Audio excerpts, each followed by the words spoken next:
Cool.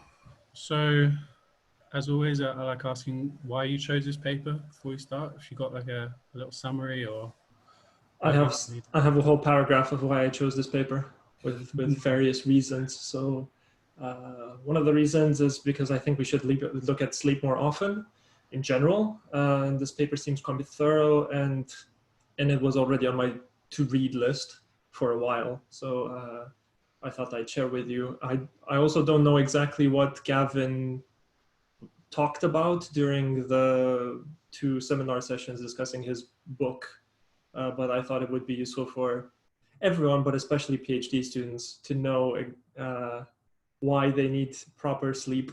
Um, I mean, this paper doesn't really cover why it's good for sort of mental and physical health sleep. More about just sort of learning and plasticity, which um, should be enough to persuade you to sleep enough. Also, it was chosen as a straw poll out of 3 options. So that's also a reason why I chose this paper. Okay, so this paper deals mostly with 4 areas. It's a review. It is quite old. It's from 2006, but it's one of Matthew Walker's most cited outputs. And it deals with these 4 areas: memory encoding, memory consolidation, brain plasticity, and memory reconsolidation. And it goes into detail about what each one is and why it's important and why they think sleep is. Are you admitting people as well? Or am I supposed to be doing it? Adam. Don't worry, I got it. Okay. Cheers. So anyway, like all good papers, it starts with a glossary. You know it gets complicated real fast if it needs a glossary. So to clarify, this paper talks a lot about sleep states, and these generally are awake or asleep. But sleep is further subdivided into random eye movement, REM, and non-rapid eye movement, NREM sleep. And NREM has 4 different stages to it as well, as you can see in sort of, can you see my cursor? Yeah. Good. As you can see here, a progression during the night of going from being awake to asleep, and then presumably you also wake up here and it's not just perpetual sleep, with various phases of, if you look at REM, it starts off having a short period and then longer and longer and longer. The converse is true for NREM. It starts with long periods of NREM and then they get shorter and shorter as night progresses. In terms of memory categories, they've split the taxonomy into declarative and non-declarative, and you can see here generally what these are. So declarative is consciously accessible memories, fact-based information, so the what, and it apparently has a lot of, it interacts a lot with the hippocampus. Non-declarative memory is the how, and it's not necessarily accessible information during consciously available information, and it's not. It doesn't interact. It doesn't rely on the medial temporal lobe, so the hippocampus. Yeah, and then because they need to explain what the different memory stages are, because they're focusing and they're describing most of these, or they're covering most of these in this review. There's encoding, consolidation or stabilization during awake time, and enhancement during sleep time, reconsolidation and post-encoding. And under post-encoding, you can find memory association, translocation, and erasure. But I don't think they cover most of these. So I think they only cover encoding / acquisition here, consolidation with stabilization and enhancement, and recall. This is basically what this paper covers. Generally, in terms of experimental design, they split people into control and testing groups. The control groups generally sleep enough. I think that's either 7 or 8 hours at night, and the test group consists of individuals being sleep deprived either before or after an experiment, and they can investigate what happens to the control and the test group in multiple ways with fMRI. They can look at their blood and heart rate and their EEG and or behaviorally on tasks, or through cellular molecular analysis. I forgot to highlight cellular and molecular analysis here because these are fMRI behavioral and cellular and molecular analysis. These are the main ones covered in this review. These are the main ones that they report on. Sorry, quick question. What does cellular molecular analysis mean? We'll get there, but they basically look at individual cells in either the hippocampus or other areas of the brain and see, or rather they report results that other people have found related to single neurons or molecules or gene expression found in neurons or in regions of the brain. Okay, that sounds pretty invasive to do during a sleep. Yeah, they generally don't do it on humans. Okay, I was going to say. As far as I could see, it's only done on either mice or rats. I actually can't remember. I know the experiments that they're doing, and those experiments are generally applied to mice or rats. The Morris-Water maze, but I don't know for sure. I didn't actually go digging into all of the papers that they mentioned in the review. I stick mostly to the highest level and occasionally go down a rabbit hole. Yeah, so this is the first category. It's sleep and how it affects memory encoding. They've presented some experiments in humans and some experiments in animals. I start off with describing what the experiments in humans are. So for example, sleep depriving a test group for 36 hours prior to a temporal memory task. So looking at some random, I think there were photos of people they didn't know. They were supposed to say which ones came first and their confidence in their judgment. Sleep deprivation significantly impairs behavior. Sleep deprivation prior to an emotional task also significantly impairs behavior, and I wanted to focus on this a bit more with the figure that I put in here, because I feel it's relevant for PhD students, because you might not have the best of time generally, but your brain will tend, or potentially based on these results, it will potentially not have as hard a time encoding bad memories as good memories, potentially. So in this experiment, they present participants with emotionally positive, negative, or neutral charged words to remember.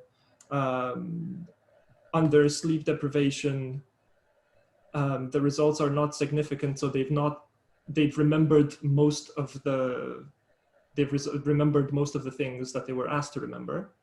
But for generally all stimulus types, but broken down into positive and neutral, for positively charged words, they remembered far fewer from the previous day. So try to get your sleep. You need it to not spiral down into depression. Right, and in other experiments, the sleep deprivation, 35 hours, significantly impairs the ability measured on verbal memory tasks, but they looked at it through fMRI, and I think I cover it in 2 slides from now. What they saw in that particular experiment that I thought was interesting. But first, I'm also describing the experiments that have been done in other animals.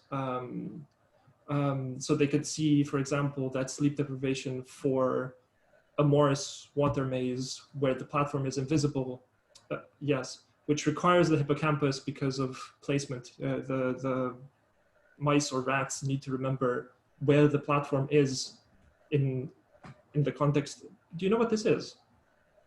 This experiment, or should I show up? I do, but maybe not everybody, if you want to give a quick summary.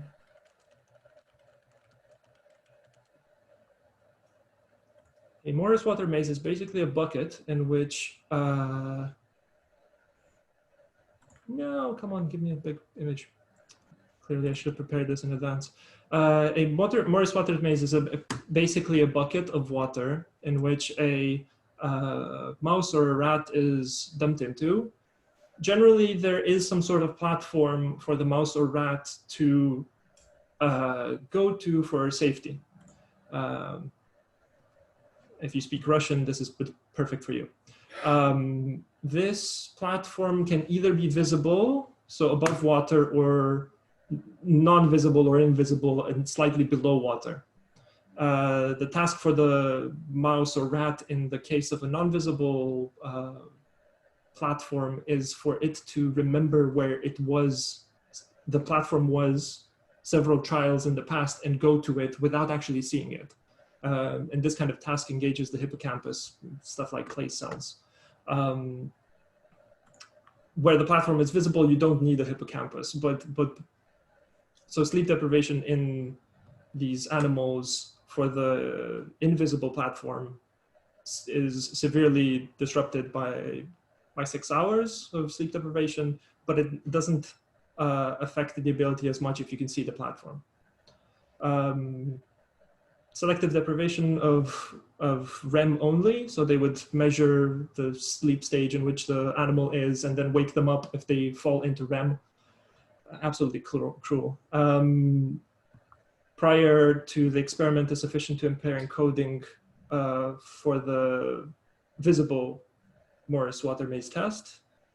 So slightly more, but only REM. Anyway, a ton of experiments. More significantly for us, I guess, is this one, that REM sleep deprivation reduces basic excitability of hippocampal neurons, significantly impairing long-term potentiation. Plus, whatever memories are developed through LTP decay within 90 minutes. So these are the kind of cellular experiments that I was referring to. They actually go and look at, I don't know if, I think there might be slices. Might not be slices, would they measure this? I don't remember exactly how they look at this, but this is important for us, right? Slightly less important for us specifically is that REM deprivation significantly reduces nerve growth factor in the hippocampus and brain-derived neurotrophic factor in the brainstem and cerebellum, so neurons don't grow as much. Some theories have been sort of, I tried to extract some of the things that might be happening in the background, not just experiments. And so it seems that memory encoding, at least in some of the experiments that they did, relies on the integrity of the prefrontal cortex. But with fMRI, they saw a reduction in the metabolic rate, so less activation in the prefrontal cortex following one night of deprivation. But the follow-up study showed that prefrontal regions see a lot more activity during sleep with a failure of the medial temporal lobe, so this is the hippocampus, to engage normally, leading to compensation and activation in parietal lobes. So the brain is just completely out of whack during sleep, which might be all of this concerted activity word. Wait, so this overcompensation happens after the sleep deprivation? Yes, So I think they're looking, I believe this bit that I'm quoting here is looking at during sleep after a night of, so you don't sleep for a night, you do the task, you wait a bit longer and then sleep normally at night. And they're looking at that bit of normal sleep following the task. Mm-hmm. Emotion is sort of known to facilitate memory encoding. However, sleep deprivation shows a markedly smaller and non-significant impairment for negative emotional memory, which is the bit that I was telling you about. In animals, we see that sleep deprivation may selectively disrupt hippocampal-based encoding. Both basic hippocampal spatial memory and more complex spatial learning that requires the prefrontal cortex are susceptible to a lack of prior REM. REM sleep deprivation also has detrimental effects on the encoding of other hippocampally mediated tasks, including some sort of avoidance learning and taste aversion and passive avoidance tasks. Generally, you can see where I'm going with this. Sleep seems to be very important in a lot of different tasks when it comes to memory encoding or acquisition, whatever word you feel like using. In terms of memory consolidation, the authors admit that there's potentially mixed evidence, that there is mixed evidence, or there was at the time of this paper, which is 2006, that declarative memory is affected by sleep.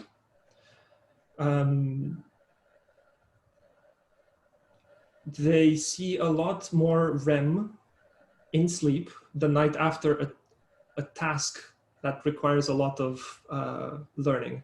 So in an experiment where they did a lot of foreign language learning, the night after, REM phases were particularly strong. But this kind of memory isn't evident for other verbal memory tasks. They think that consolidation of memories, of declarative memories, during sleep for humans might have something to do with emotion or task difficulty that influence the degree of sleep dependency yeah.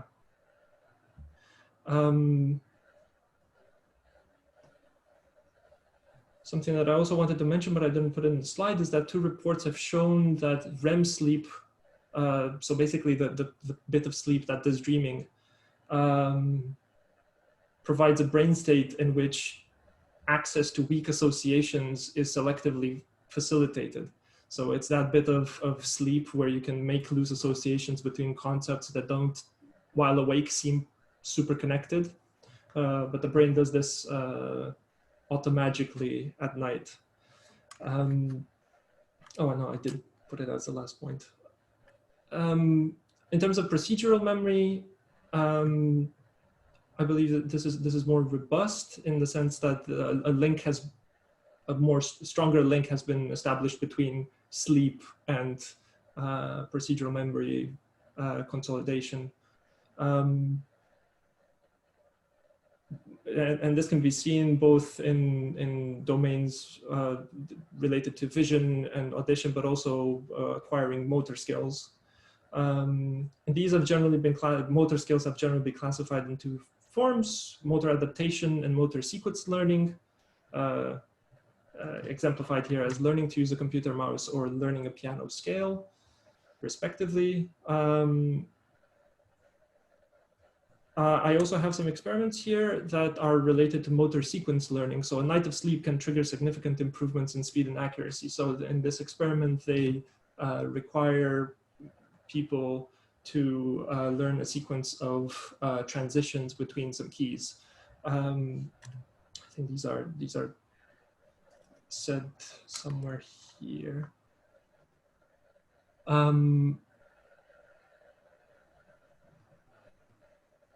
And I also, something I really liked about the experiments and the way that they set them up, they really want to show that sleep has an effect, not the amount of time that has passed since they tested a particular task. So in this particular experiment, they looked at, they do training at say 10 a.m. and then they test, for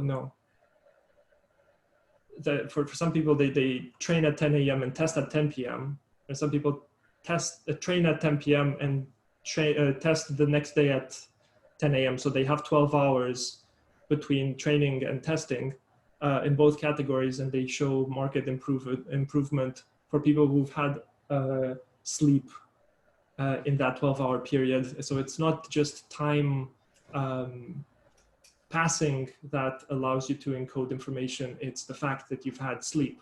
They also look at exactly which type of sleep is helpful for learning these particular tasks, and they found that it's stage 2 NREM. Yes. I don't know what stage 2 NREM 4 means. Last So, fourth quarter of the night, yes. so does that mean that the others didn't correlate and a lot of it comes down to stage two, or just stage two had the highest correlation? I think it had the highest correlation. Interesting. And the last quarter of the night, again, another reason why we need to make sure we have a full night's sleep. So many reasons. This whole Yeah. chat is a PSA. They also did some learning. Oh, yes, something that I wanted to mention. That period of sleep, right? Stage 2 NREM, corresponds to a time when sleep spindles reach peak density. And I included the reference at the bottom of this slide by, I can't pronounce the first name and this text. And they proposed that these sleep spindles trigger intracellular mechanisms required for synaptic plasticity. And they seem to increase following training on a motor task, so they increase the night afterwards.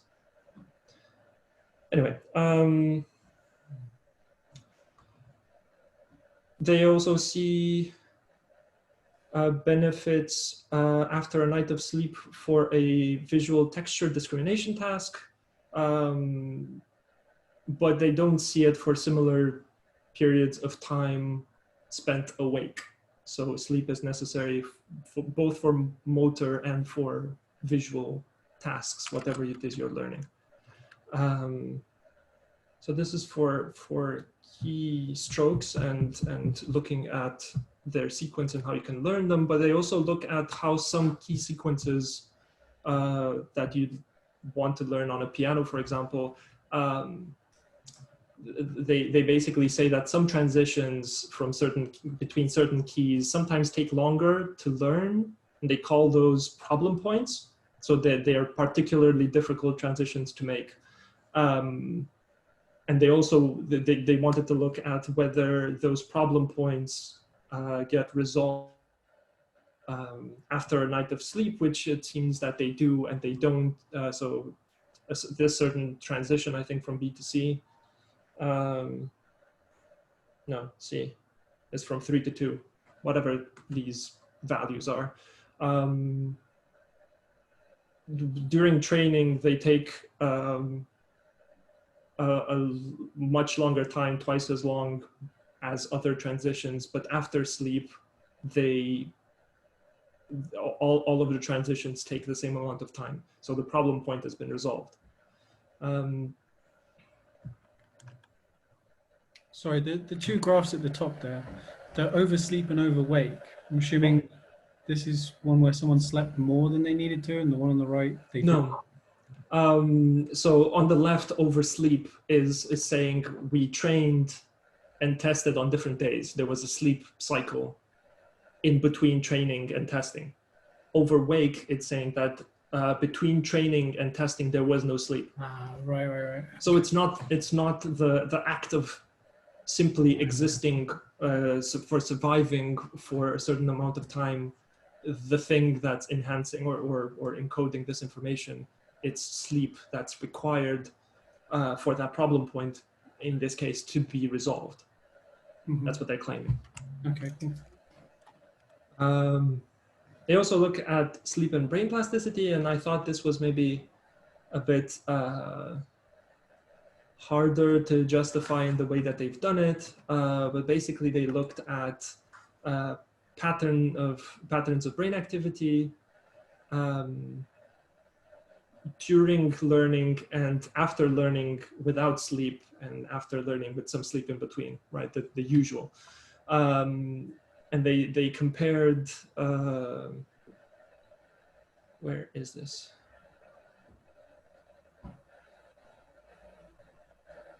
Yes, so memory representations, this is what I wanted to say.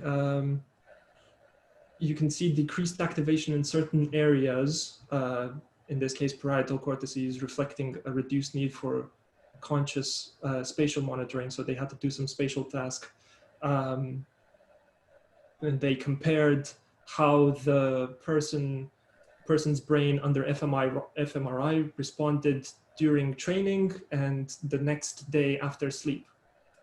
And they see, when comparing these two data points, they say there is decreased activation in parietal cortices, reflecting a reduced need for conscious spatial monitoring. So it's more automation. There's more automation that's been built in to your brain, and you don't need to overthink what you're doing.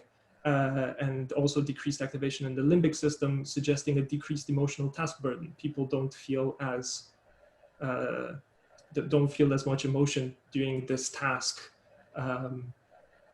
the next day, maybe because they're more capable, or maybe the fact that there's decreased emotional burden helped them do the task better. It's slightly unclear on this bit, which is why I'm not the biggest fan of them just looking at fMRI activations and saying these areas see a reduction in activity and this other area sees an increase in activity. So increased activation was identified in motor control structures of the right primary motor cortex and left cerebellum. So it's a bit hard to, I feel, to argue for, yes, there's brain plasticity, but there's plasticity in all of these examples. So this is the bit where I don't know how to feel. Has anyone else read the paper? Okay, good, okay. They say that the representation of memories has also been reorganized by a night of sleep, both in procedural motor tasks, but also in stuff related to vision. So it's not all of these improvements that sleep seems to display aren't only for motor tasks or visual tasks. They're more generic. They apply to everything that we do. And I think this is probably the last of the four pillars of sleep in this paper is memory reconsolidation. So something I found really interesting, and I didn't realize how bad it was, is that am I wrong? Is there more? Yes. Sorry for this. So if you try and recall a memory that you've already encoded previously, you are exposing that memory. You're making it go into an unstable state. And if you don't reconsolidate that memory, you can lose it, which I thought was extremely interesting. So degradation is defined behaviorally as diminished performance on a learned task. You've already learned how to do it, but your performance is decaying when you test it again on it. Yes, they're not completely sure what is happening. So a look 14 years after this review might give us a better idea of what, probably people have a better idea of what's happening and why this is the case. And while the time course of this destabilization is unclear, the duration is known. They claim that the half-life for a destabilized state is about 2 hours. And any degradation of a memory is complete after 24 hours of reactivation. So if you don't reconsolidate within 24 hours of remembering something, you will have forgotten it. In this context, does reconsolidation mean sleeping? Or just actively remembering the thing? Reconsolidation is the process, and they claim that sleep is the driver for reconsolidation. So you remember something, you remember a concept that you already knew. You are causing that concept to destabilize, to go in an unstable state. If the brain doesn't do anything to that memory or concept, it decays in 24 hours and disappears for good. So you need some, they claim that you need some sleep soon in order for that concept or memory to be re-encoded, reconsolidated, to not be in an unstable state. Okay. That kind of seems to almost make memory seem volatile. Fragile, brittle, Yeah, extremely. which I don't know if that's fair. Maybe after not sleeping for a while, I guess. But Yeah, I don't know. I thought this was a bit much too, but I am not an expert in this. But I thought it was extremely interesting that this can happen and this can be observed in experiments. I also pulled up a plot from one of their subsequent papers of what this looks like in terms of timescales. And basically you can see, you can encode a memory in order second at most. Then comes some form of stabilization of the memory within 15 minutes to several hours. Enhancements of the memory on the order of several days. Integration, which I'm not completely sure what it means, on the order of weeks to a year. HC is hippocampus, so some memories that you've encoded achieve hippocampal independence, also on the time frame of weeks to a year. And then once you reactivate something, you already have some memory formed, and then you reactivate it. That's when you destabilize the memory on the timescale of 4 hours. And then you either reconsolidate or it deteriorates till you don't have anything useful out of it.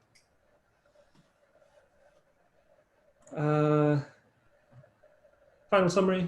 I hope if you fell asleep, as Matthew Walker says in his book, that's a good thing. We like sleep. It's okay if you fell asleep through this talk.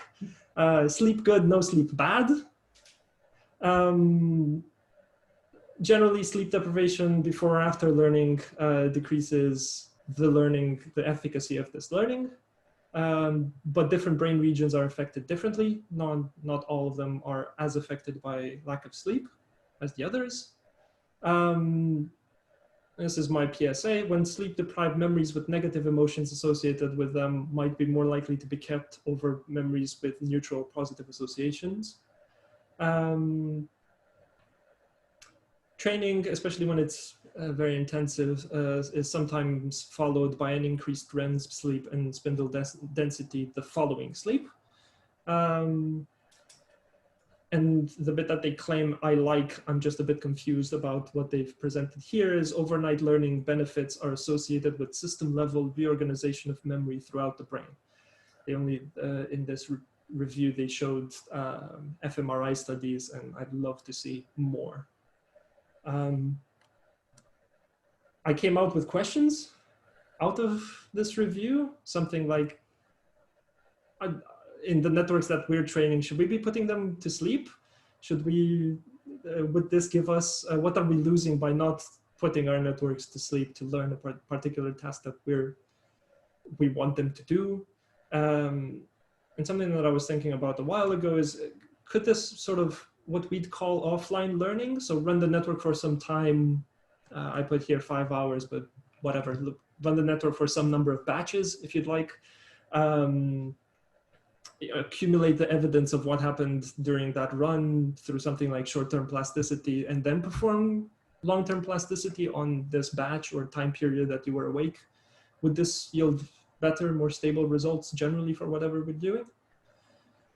I also have a post-credit sequence of if you liked or didn't, whatever, the talk. These are some of the books.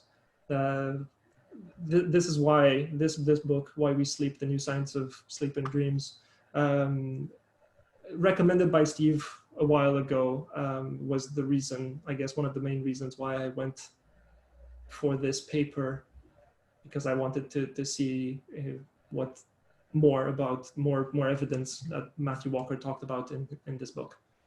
Time for questions. If there's any.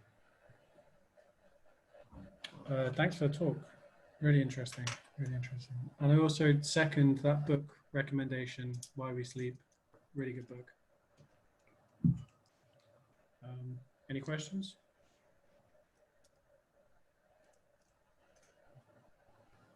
Did they speak about napping at all? Yes, I think they do, but I wasn't able to go through the entirety of it with a fine-tooth comb because it's quite long, it's quite dense. They do go into napping. I just didn't have the time to go into that napping bit. It's supposed to be good for you, especially after lunch. If I remember my Why We Sleep book. Maybe we should move Journal Club then, so we can all have a nice little nap. Come in refreshed. Fiesta. Quite right. Does anybody watch The Darkest Hour on Saturday? What's The Darkest Hour? It's the story of the early days of Winston Churchill's time as Prime Minister and the general political ructions leading up to him taking over as PM. No, but if I remember correctly, he only slept 4 hours a night, right, or something? Yeah, but he slept during the day as well. Yeah. Partly because he was drinking all day. Now, the film is not historically precisely accurate, but there's an interesting conversation when he goes to see the king and is invited by the king to form a government, as is the protocol here. And the king says, you know, I like to meet with my prime minister weekly. How about Monday afternoon at 4 p.m? Which Churchill says, I'm usually asleep at 4 p.m. I think that's a bit late for a nap. How about Wednesday lunchtime? Oh, all right. If you want additional minor excitement, there's a picture. I don't know if you can see this. Well, what do I have to do this? All right. Yes. I wanted to include that exact thing in my slides, but you seem to be sleeping okay. Yeah, I'm sleeping better during the lockdown than normally, I would say. But what I don't understand is how this little ring that I put on my finger, which only measures heart rate and blood oxygen, how it can work out what my sleep state is. It also it measures heart rate, blood oxygen, and movement. That's it. That's what I wanted to say. My watch can do the same thing, and it doesn't do oxygen level. It just does heart rate and movement. Oh, okay. During REM, the thalamus, I believe, is completely shut down. So no motor movement is supposed to go from the brain to the outside. Which is why in your sleep you can jog but not move in bed. So I guess they could judge whether you're in REM sleep by how motionless you are. The rest of them, I guess they're just aggregating them and saying your heart rate is lower and you're than normal than awake time, so you're in light sleep.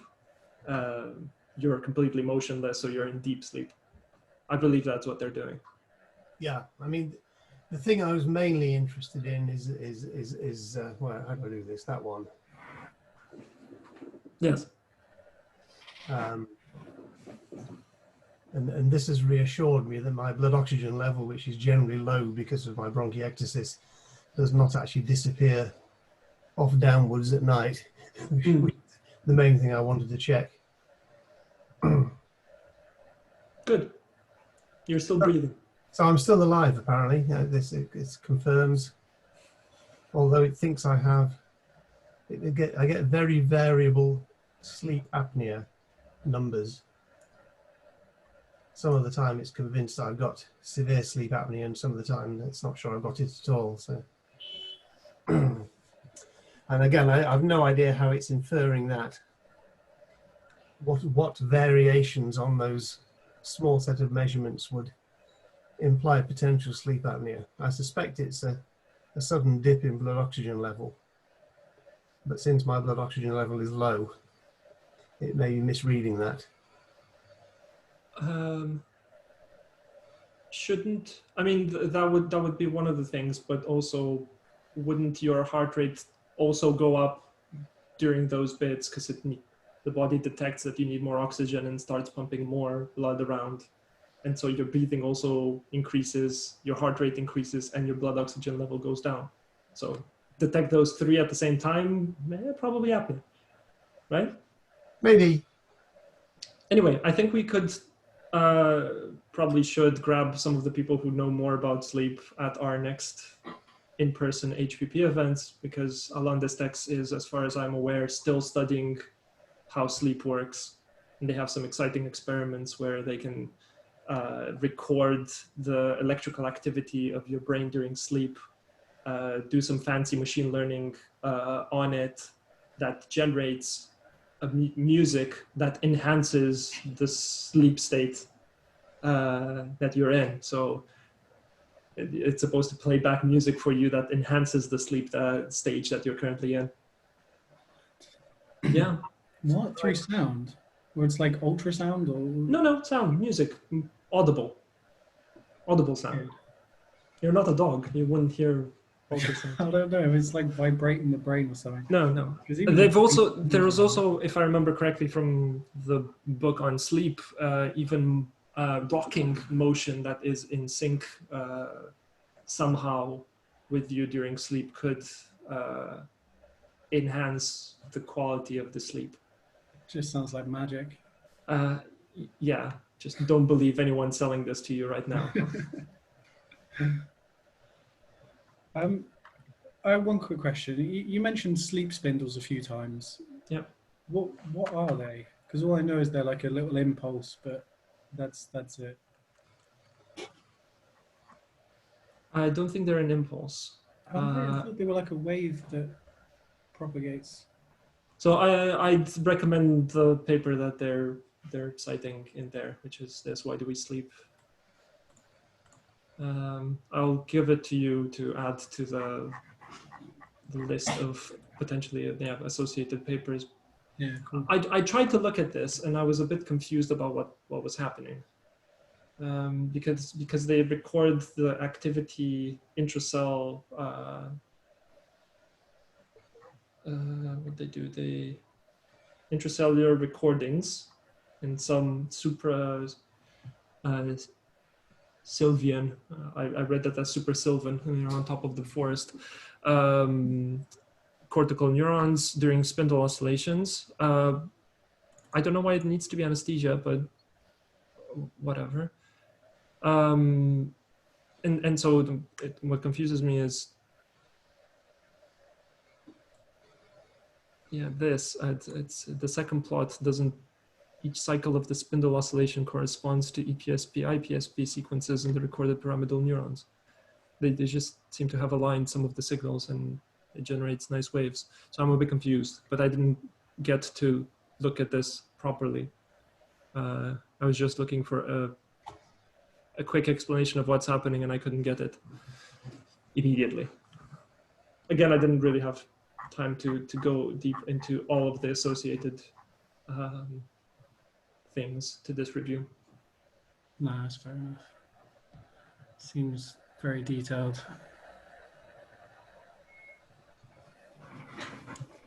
Anyone else? Yeah, I've got a question. Mostly because I'm really good with sleep, as some of you know.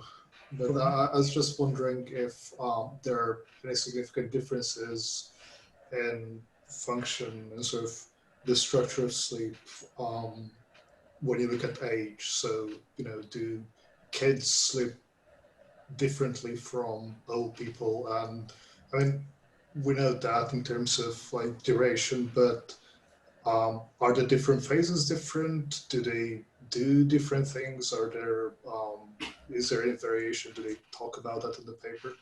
So they don't talk about it in this paper, but what I can tell you from the book is that REM sleep, if I remember correctly, is the bit of sleep that has dreams in it, right? Is controlled, or the waves that control it are generated by the prefrontal cortex, and prefrontal cortex is very sensitive to age. The more you age, the more degradation. This is the first bit of the brain that degrades with age. So yes, age has an effect on how you sleep because of the degradation of the prefrontal cortex, which affects your sleep. So the quality of sleep and the duration of sleep are negatively affected by deterioration of the prefrontal cortex. So does that mean that it would be more similar in children and old people because the prefrontal cortex is also the last area to develop? I don't know. That's something that I don't know how to answer. I can give you a subjective answer to this. Steve, do you also sleep like a baby? No. One thing that seems to go as you get older is the sense of sort of going to sleep in the evening and waking up in the morning. Right. So at my age, you wake up several times in the course of the night. And I have discovered, exactly as described in Matthew's book, that each period of sleep is an hour and a half, 90 minutes, plus or minus, not very much. And so, you know, if I typically go to sleep at 10:30, then I may or may not wake up at 12. I sometimes miss that one. 1:30 a bit more often, 3 o'clock almost every night, 4:30. And then if I'm lucky, I get another round till 6. But it's interesting that there's this very identifiable quantum of sleep in 90-minute bursts. And you just go through several cycles of this, and on a good night, you get 5 cycles, and on a less good night, you only get 4. And if you get under 4, it's a terrible night. And I think you don't notice this when you're young because at least you're not aware of the waking up in between these cycles. So you can't, you know, when you're young, you just tend to, well, I used to sleep solidly. From when I went to sleep to when I woke up, I was not aware of waking up at any point in between. Normally, I mean, of course, everybody has the occasional rough night, but the sort of, although that plot I showed you on the phone doesn't show waking periods at every point, probably because they're too short. I am aware of them. Mm.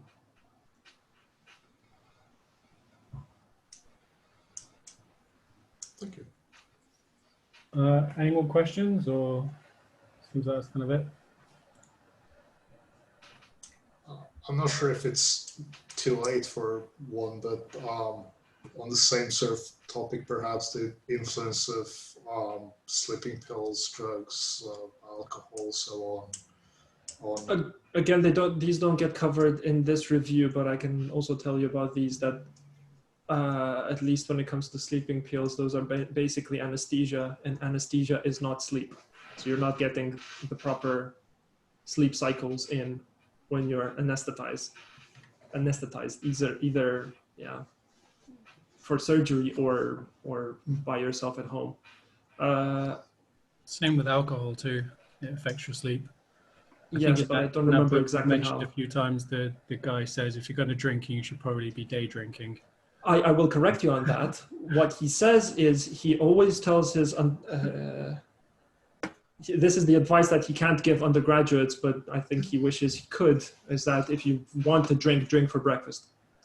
Because then it doesn't affect your sleep and everything's fine. I mean, the same is, of course, traditionally true for eating. You know, what's the saying? You should breakfast like a king, lunch like a rich man, and dine like a pauper. So we should apply that to drinking as well. Yeah. Yeah, 3 times a day sounds about right. Although you would not be competing with Churchill. Still got a couple years left of the PhD. You know, we can get those numbers up. No, this is not the PSA I wanted to get across. So basically, alcohol is a disaster for sleep. Yeah. But then we all know that, right? Because we've all tried it. Well, most of them. Except, so Matthew also covers this in his book. When it comes to learning associations, you can sometimes, you are better at recalling certain memories when you're in the same context. So you remember more school facts because you are literally in the school, and the association between a certain class, say the geography room, and some geographical facts helps you remember better. So stuff that you've learned while having a glass of wine, say after a conference, socializing, you'll be able to more likely be able to remember those facts the next time you're put in a similar situation. So with alcohol, so it's not always bad. No, but that's just context association. Yeah. Which whatever the context is, tends to reinforce memory. And likewise, the opposite is true. I have this clear recollection when I was a PhD student, I think, early on, that one of my longest standing friends from home walked unexpectedly up the road. I mean, from home, in other words, not from where I was at university. And I really struggled to recognize him, right? Because he was somebody I knew extremely well. He was sort of almost a best friend, and somehow him being in Cambridge at that point did not work in terms of the cognitive system. It was a very strange feeling. So don't spring up on people when they least expect it, in places where they least expect it. It causes their brains to go through all sorts of cognitive gymnastics.